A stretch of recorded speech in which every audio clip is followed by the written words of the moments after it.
आज मेरी चौथी शादी थी। मैं चौथी बार दूल्हा बना खड़ा था, लेकिन मेरी आंखों में बहुत ही ज़्यादा डर था, क्योंकि मेरे साथ बहुत बुरे बुरे अनुभव हो चुके थे और मैं फिर से शादी नहीं करना चाहता था। लेकिन मुसीबत यह थी कि मैं घर में अकेला रहता था और मुझे किसी के साथ की ज़रूरत थी। जब मैं बीमार हो जाता तो कोई पानी पूछने वाला भी नहीं होता था। इतना बड़ा घर था, हर काम नौकरों से नहीं करवाया जा सकता था। इसलिए दोस्तों और रिश्तेदारों के कहने पर मैं चौथी बार दूल्हा बनकर खड़ा हो गया। लेकिन मेरी पिछली 3 शादियां किस तरह नाकाम हुई, उस बात का मुझे आज तक पता नहीं चल सका। मुझे मेरी पत्नी शादी के 2 दिन बाद ही छोड़कर चली गई। मेरी पत्नी रात को चीखें मारती हुई मेरे कमरे से निकल जाती और सुबह अपने घर चली जाती। उसके बाद कोई वापस नहीं आई। वापस आया तो तलाकनामा और यह अनुरोध के तलाक देकर बात ख़त्म करवा दी जाए। मेरी ज़िंदगी में क्या हो रहा था मुझे खुद पता नहीं था। अगर इस बार भी मेरे साथ ऐसा ही हुआ तो फिर मैं तो बस सिर्फ 3 दिन का दूल्हा था। 25 साल की उम्र में ही चौथी शादी कर रहा था। ज़िंदगी किस तरफ जा रही थी कुछ समझ नहीं आ रहा था। चौथी पत्नी भी बहुत ही ज़्यादा प्यारी और समझदार थी, पढ़ी लिखी थी। मैंने सोचा कि पढ़ी लिखी लड़कियां तो वैसे ही बहुत तेज़ होती है, उनके पास हर सवाल का जवाब होता है। पता नहीं वो मेरे साथ क्या करेगी, या पता नहीं मैं उसके साथ क्या करूँगा, या वो भी मुझे छोड़कर भाग जाएगी, या फिर समझदारी से मेरा साथ निभाएगी। मैं डॉक्टर के पास भी गया था। डॉक्टर ने कहा था कि सब कुछ ठीक है, तुम्हारे साथ तो कोई भी मसला नहीं है। फिर मेरी पत्नी मेरे पास 2 दिन से ज़्यादा क्यों नहीं रहती। यही सब सोचते सोचते मैं अपनी नई नवेली दुल्हन के कमरे में चला गया, मगर जब घूंघट उठाया तो उसका चेहरा देखकर मेरे होश उड़ गए। उसकी आंखों में आंसू थे। वो मुझे कुछ परेशान नज़र आ रही थी। मैंने कहा कि क्या बात है, परेशान तो मुझे होना चाहिए। उसने कहा कि क्यों, आपको परेशान क्यों होना चाहिए। तो मैंने उसे सारी बात बता दी कि आज तक मैं 4 शादियां कर चुका हूं, लेकिन कोई भी पत्नी मेरे साथ 2 दिन से ज़्यादा नहीं रहती। मुझे नहीं पता कि मेरी गलती कहाँ होती है। सही तरीके से शादी होती है, मैं उनको अपने घर लेकर आता हूँ, आमने सामने बैठकर बातें करते हैं। 2 दिन अच्छे से गुजर जाते हैं, लेकिन तीसरे दिन वह भाग जाती है। पता नहीं इसमें गलती मेरी होती है या उसकी। और अगर आज भी यही होने वाला है तो मैं आपको पहले ही बता रहा हूँ कि मैं आपकी ज़िंदगी बर्बाद नहीं कर सकता। उस लड़की का नाम रोमा था। उसने कहा कि मेरे माँ बाप इस दुनिया में नहीं है, मेरे मामा ने शादी कराई है।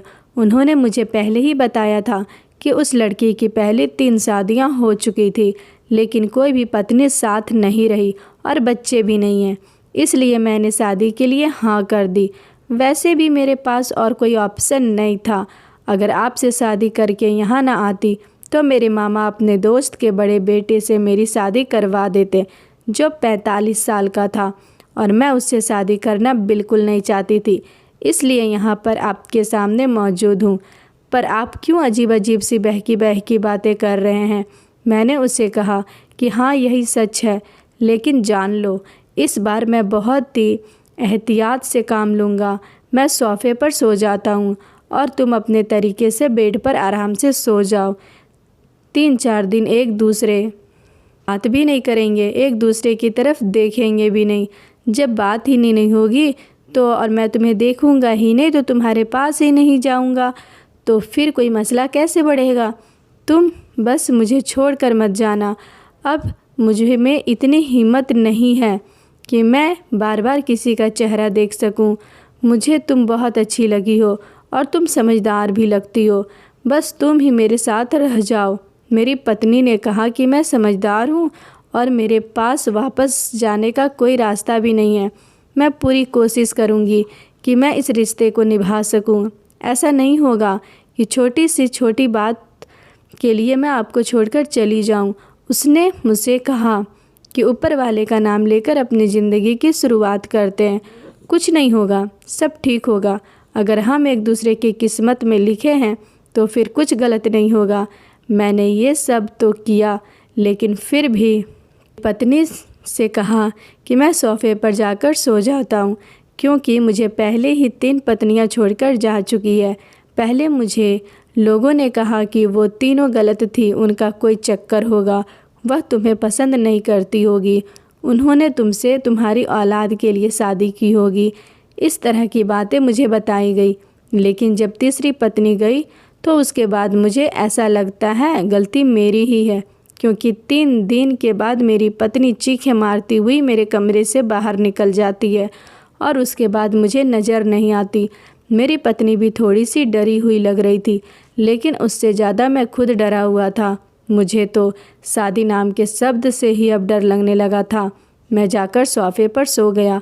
2 दिन तक अपनी पत्नी के साथ मैं इसी तरह से पेश आया जैसे मैं उसे जानता ही नहीं हूँ। बार बार वो मुझे बुलाती, उसे कोई काम होता तो मुझसे ही पूछती। उस बेचारी को क्या पता था कि इस घर की कौन सी चीज़ कहाँ पड़ी है। लेकिन मैंने उससे कहा कि तुम मुझसे बात भी ना करो, तुम मुझसे दूरी बनाए रखो, बस 3 दिन गुजर जाने दो। मेरी पत्नी भी मुझसे तंग आ गई। लेकिन खैर ये 3 दिन भी गुजर गए, मगर तीसरे दिन की रात ही कुछ ऐसा हुआ कि मैं हैरान रह गया। मैं सो रहा था कि किसी ने मेरे कंधे पर अपने हाथ का दबाव डाला, तो मैं हड़बड़ाकर उठ बैठा और सामने का मंजर देखकर उछल पड़ा। वो मेरी पत्नी थी। मैंने कहा कि क्या हो गया, तुम भी छोड़कर जा रही हो, मुझे जाने से पहले जगा रही हो क्या? तुम मुझे छोड़कर चली जाओगी? क्या गलती हो गई मुझसे? इस बार तो मैंने कुछ नहीं किया।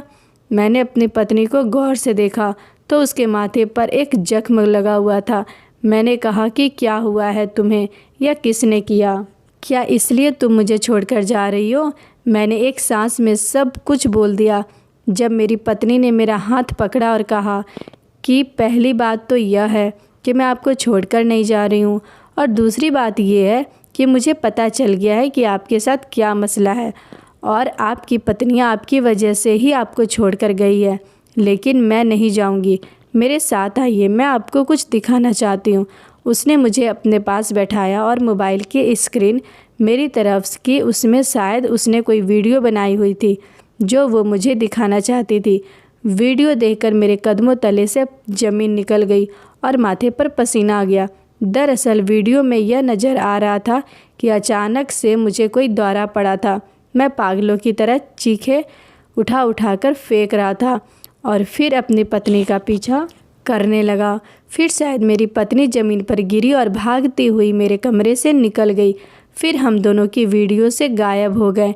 लेकिन फिर वो वापस कमरे में आई और मैंने जब अपने आप को देखा तो मैं हैरान रह गया। मैं किस तरह अजीब तरीके से पेश आ रहा था। उसके बाद वीडियो बंद हो गई। मैंने अपनी पत्नी को देखा और कहा कि यह सब मैंने किया है। तो उसने कहा कि आपको एक बीमारी है जिसमें आपको दौरे पड़ते हैं। मैंने उस बीमारी के बारे में ज़्यादा पढ़ा तो नहीं है, लेकिन कॉलेज में थोड़ा बहुत पढ़ा था, इसलिए मुझे अंदाज़ा हो गया है।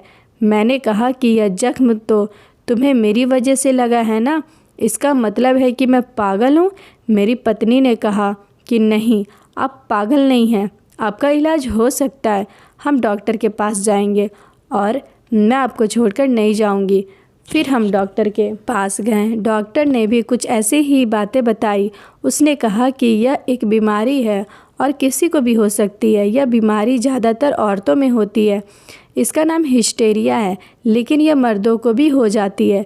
यह बीमारी आपको भी है और इसकी कोई वजह नहीं होती। अपने दिमाग में अच्छी बातें सोचिए, हम आपको दवाई देंगे। आप अपनी पत्नी के साथ ही रहें। आपको प्यार और देखभाल की ज़रूरत है और आप बिल्कुल ठीक हो जाएंगे। और ऐसा ही हुआ। मेरी पत्नी ने मेरा बहुत ख्याल रखा। अक्सर उसको जख्म लगे हुए होते क्योंकि मुझे दौरे पड़ते थे और मैं सुबह ये सब भूल जाता था। लेकिन फिर भी मेरी पत्नी ने मेरा साथ निभाया और प्यार, मोहब्बत और सेवा से मुझे बिल्कुल ठीक कर दिया। और फिर काफ़ी अरसा गुजर गया कि मुझे कोई दौरा नहीं पड़ा। उसके बाद हम लोगों ने भी नॉर्मल लोगों की तरह रहना शुरू कर दिया। दरअसल मुझे वाकई इतनी ख़तरनाक दौरे पड़ते थे कि मेरी आवाज़ भी बदल जाती थी और मैं बिल्कुल पागल हो जाया करता था और सामने वाले पर हमला कर देता था। लेकिन मेरी यह वाली पत्नी बहुत समझदार थी। जिसने सब कुछ बर्दाश्त किया। उसके बाद ये सब आसान नहीं था। वो मेरे लिए बहुत परेशान रहती थी, लेकिन ठीक होने के बाद मैंने उसको अपने दिल और अपने घर की मालिक बनाकर रखा और उसे इतनी खुशियाँ देने का इरादा किया कि वह सब कुछ भूल जाए, क्योंकि वह वाकई खुशियों की हकदार थी। तो दोस्तों, ये थी हमारी आज की कहानी। अगर आपको कहानी पसंद लगी हो तो चैनल को सब्सक्राइब, वीडियो को एक लाइक ज़रूर करें। धन्यवाद दोस्तों। कल मिलते एक नई कहानी के साथ। तब तक अपना ख्याल रखिएगा। जय श्री राम।